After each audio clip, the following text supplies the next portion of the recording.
சென்னை வியாசர்பாடியில் உள்ள ரயில்வே துறைக்கு சொந்தமான சிறிய குளத்தை 7 ஏக்கர் பரப்பளவிலான வடிகால் குளமாக சென்னை மாநகராட்சி விரிவாக்கம் செய்திருக்கிறது.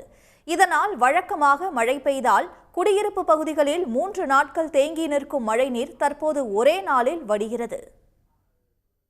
வடசென்னையில் உள்ள வியாசர்பாடி தாழ்வான பகுதியில் அமைந்துள்ளதால் சிறு மழை பெய்தாலும் இப்பகுதி மக்கள் தண்ணீரில் தத்தளிப்பது தொடர்கதையாக இருந்து வந்தது. குறிப்பாக வியாசர்பாடிக்கு உட்பட்ட கல்யாணபுரம், நேருநகர் பகுதிகளில் மழைக்காலங்களில் முழங்கால் அளவுக்கு தண்ணீர் தேங்கி நிற்பதால் சுமார் 80,000 பேர் பாதிப்புக்கு ஆளாகி வந்தனர்.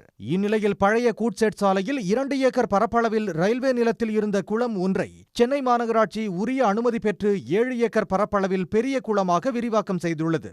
1,12,00,000 ரூபாய் செலவில் கடந்த அக்டோபர் மாதம் தொடங்கிய இப்பணிகள் தற்போது நிறைவடைந்துள்ளன.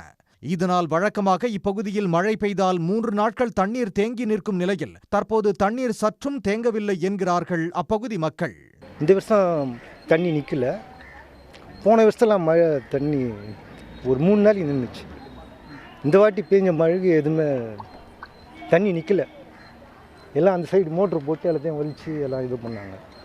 விரிவாக்கம் செய்யப்பட்ட கூட்செட் ரயில்வே குளத்தில் தற்போது 1.16 லட்சம் கன அடி தண்ணீரை தேக்கி வைக்க முடியும் என்பதால் நிலத்தடி நீரும் உயரும் என மக்கள் மகிழ்ச்சி தெரிவிக்கின்றனர்.